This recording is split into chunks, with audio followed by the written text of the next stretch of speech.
Hello everyone, স্বাগতম জনাইছো সকলোকে আমাৰ চেনেল SD Maths ক্লাছলৈ। আজি আমি শিকিম শৰ্ট ট্ৰিকত আমি কেনেকৈ স্কোয়াৰ ৰুট উলিয়াব পাৰোঁ। একদম কম সময়ত আমি স্কোয়াৰ ৰুট উলিয়াব পাৰিম ডাঙৰ ডাঙৰ নম্বৰক।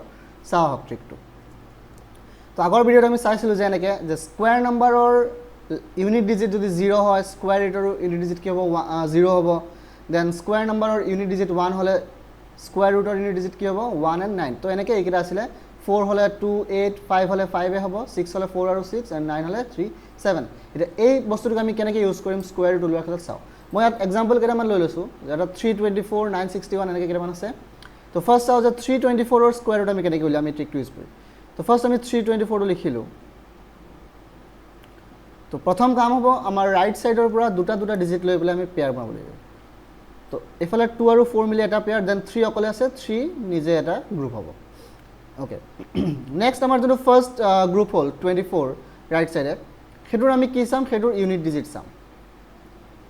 ইয়াৰ ইউনিট ডিজিট কিমান আছে 4।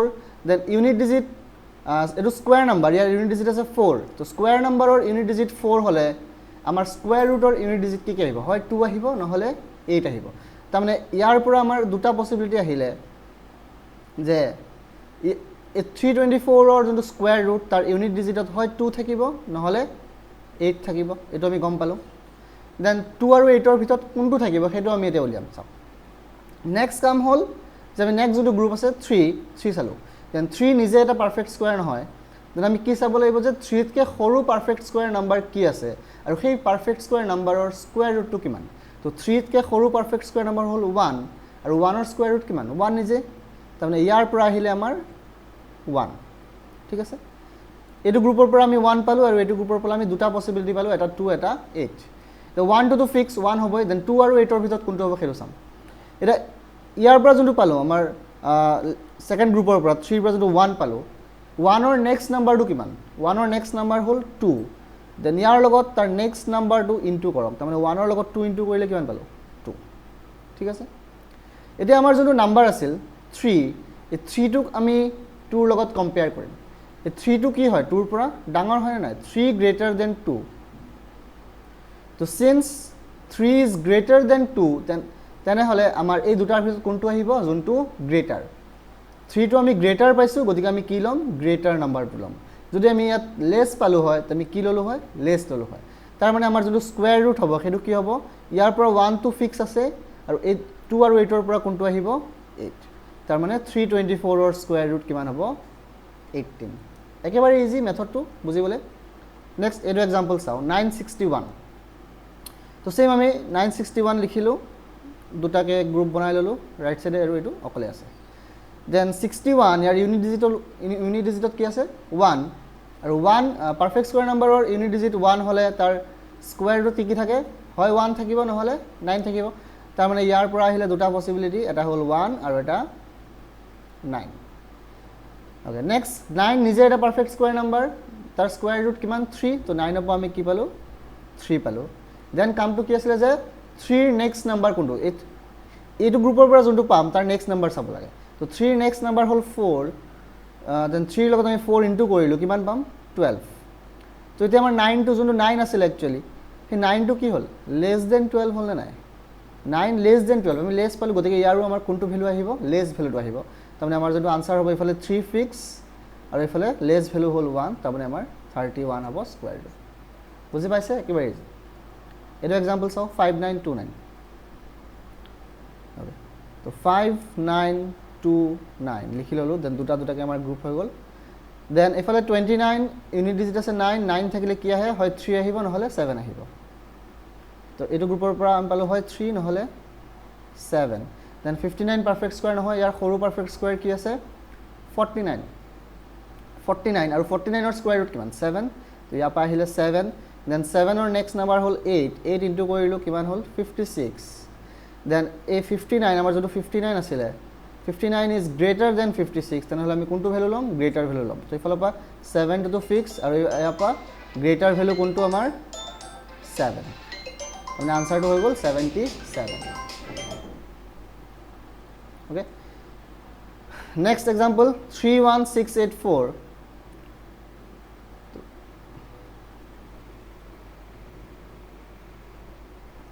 31684 তো 31684 লিখিলোঁ দেন দুটাকে পেয়াৰ প্ৰথমটোতে আমি দুটা বনাম তাৰ পিছৰটো যিমানটা থাকে সেই অকলে এটা পেয়াৰ হ'ব গ্ৰুপ হ'ব প্ৰথম গ্ৰুপটো দুটা ডিজিটৰ হ'ব বাকি যিমানটা ডিজিট থাকে সিমানটাৰে এটা গ্ৰুপ হ'ব তো 84 ইউনিট ডিজিট আছে 4 4 থাকিলে কি আহিব 4 থাকিলে হয় 2 আহিব নহলে 8 আহিব তো ইয়াৰ পৰা আমি পাই গলো দুটা পসিবিলিটি এটা 2 নহলে এটা 8 দেন 316 নিজে পারফেক্ট স্কয়াৰ নাম্বাৰ নহয় দেন 316 তকৈ সৰু পাৰফেক্ট স্কয়াৰ নাম্বাৰ কি আছে 289 আছে আৰু 289 ৰ স্কয়াৰ ৰুট কিমান 289 ৰ স্কয়াৰ ৰুট হৈ গল 17 আৰু 17 ৰ নেক্সট নাম্বাৰ হল 18 17 লগত 18 ইনটু কৰিলে আমি কিমান পাম আমি পাম 306 and our 316 is greater than 306 so আমি কোনটো ভ্যালু লম গ্ৰেটাৰ ভ্যালু লম মানে 178 এটো হৈ গল আনসাৰ আশা কৰিছো বুজি পাইছে আৰু এটা এক্সাম্পল আছে সেইটো আপোনালোকে নিজে লৈ প্লাই ট্ৰাই কৰি চাব বাৰু কেইটামান এক্সাম্পল নিজে লৈ প্লাই ট্ৰাই কৰি চাব একেবাৰে ইজি মেথডটো কেইটামান কৰিলে মনত থাকি যাব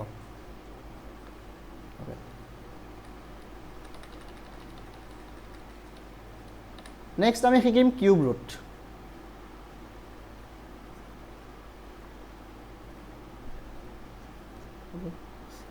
তো কিউব ৰুটৰ কাৰণে আমি অলপ কিউবটো ভালকে বুজি পাব লাগিব যেনেকৈ স্কয়াৰত আমি চাইছিলো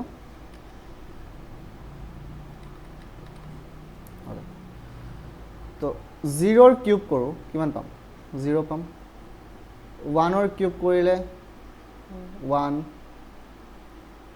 2 cube 8 then 3 cube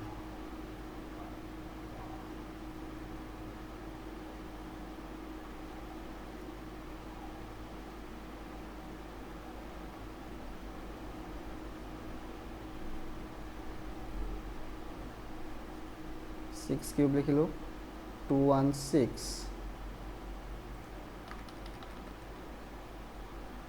then 7 cube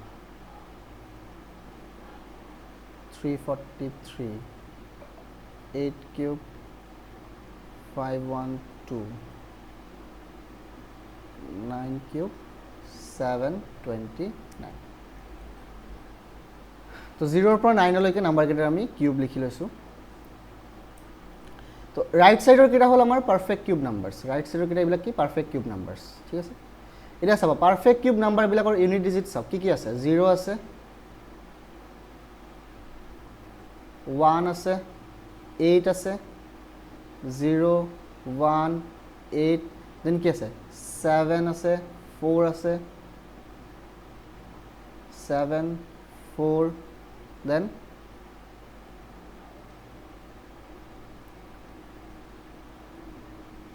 5 6 3 2 9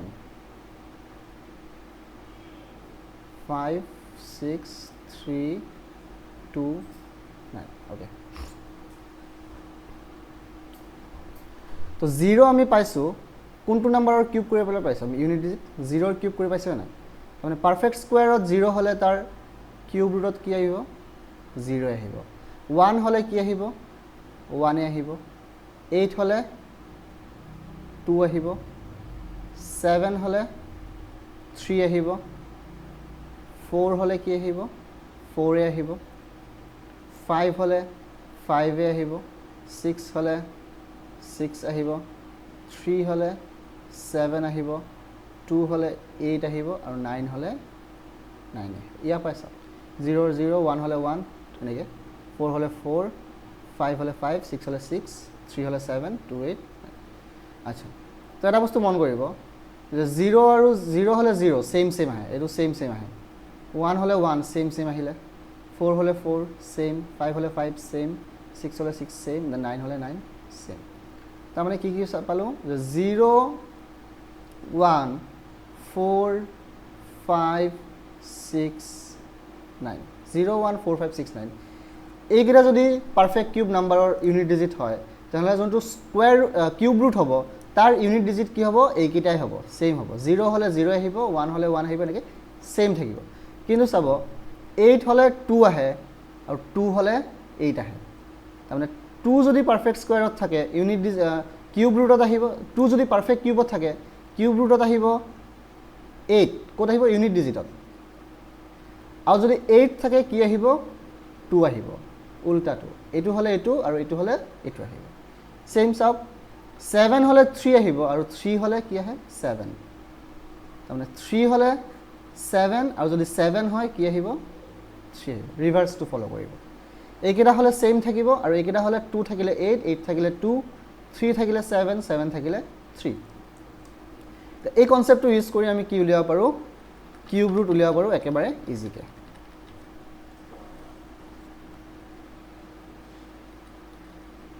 okay example লৈছো কেইটামান সে এটা লৈছো আমি 4 2 8 7 5 ইয়াৰ উলিয়াম আমি কিউব ৰুট 4 2 8 7 5 ৰ কিউব ৰুট উলিয়াম ওকে কেনেকুৱা হ'ব চাওক 4 2 8 7 5 লিখি ললো